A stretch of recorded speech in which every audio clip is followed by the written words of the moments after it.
as I get ready to handle another Sunday and prep for another live for you guys this evening, I thought it was time for another rah-rah session, another way to kind of help you get a more strong spiritual backbone. Certain things that we have to accept, and this may sound a little cold-blooded, but there's some people in this world you just can't give a damn about. There are some people that are non-factors. I know that's not a word, but I'm sure you probably heard it in conversation, especially from the younger people. I heard a young person say that the other day. She was kind of getting into it with somebody on the phone. And she was trying to end the conversation because she made her point and wanted to keep it going. And she said, you know what, you are a non-factor in my life. And I said to myself, that's a cute little term right there. I'm going to go ahead and use that. See, it goes back to what I talk about with being teachable.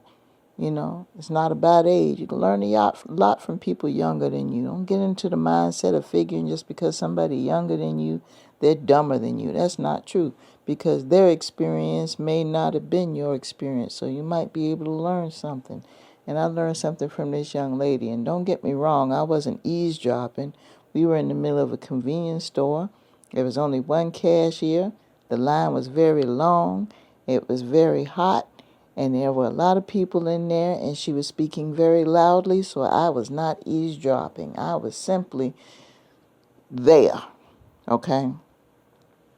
She said this person was a non-factor, and I thought about that. I said, I'm going to speak about these non-factors. Yeah, I'm telling you, there's some people that just don't matter in your life. They may matter in somebody else's, but some of these people just don't need to be a part of your life. They are non-factors. Now, if you're one of these people because of your doctrine, your belief, your upbringing, or whatever the case may be, you want to play kumbaya and Michael row the boat ashore to every single person you encounter without using any discretion or anything, that's you. But understand, just because you have that attitude doesn't mean the people that you interact with have that attitude. They may not have the same philosophy of life as you have.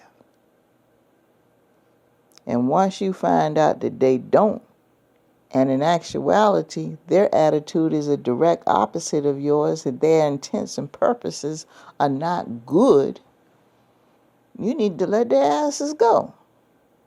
And I've said this in numerous times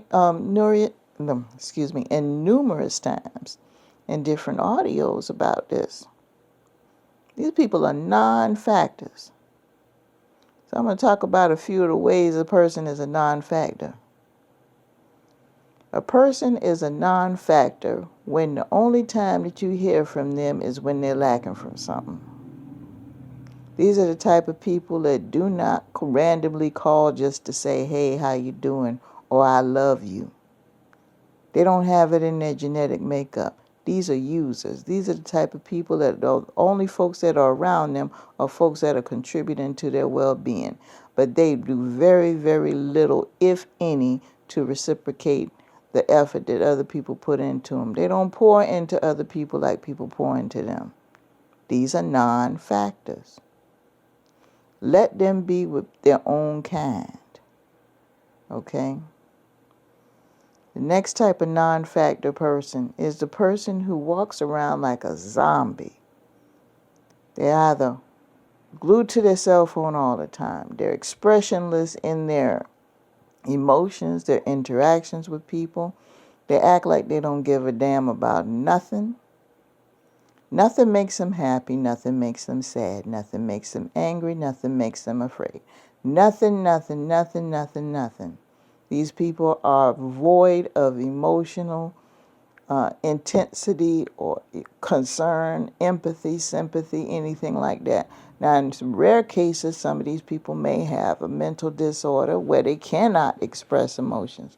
I'm not talking about them because that's like the 5% out of the 95%. I'm talking about folks that just don't give a damn. You know, and that's a form of a demon, actually, not having any type of feelings for others. not having any type of emotion or reaction to situations or things, that's a form of a demon. So they're possessed by this demon, possessed by this spirit. You don't need to be fooling with them. You need someone who is alive and present. Okay? Now, on the flip side of that, this is another non-factor. This is the person who gets overly excited about every single little thing.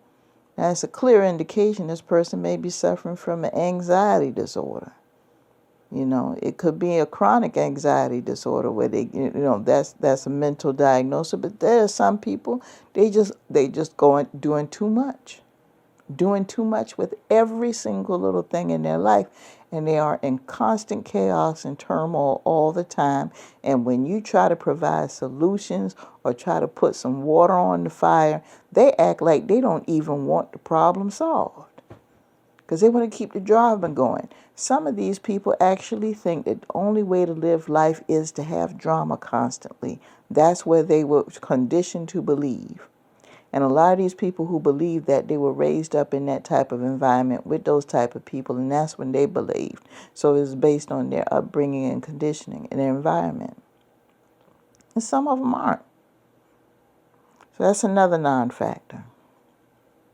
And then the other non-factor is very, very hard to detect. These are the people that are very, very sneaky. I'll tell you how they're sneaky. They don't let you know what they are off the rip.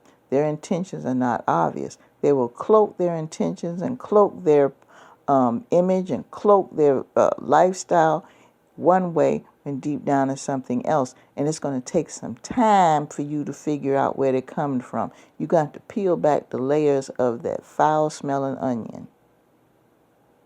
And a lot of people aren't able to do that.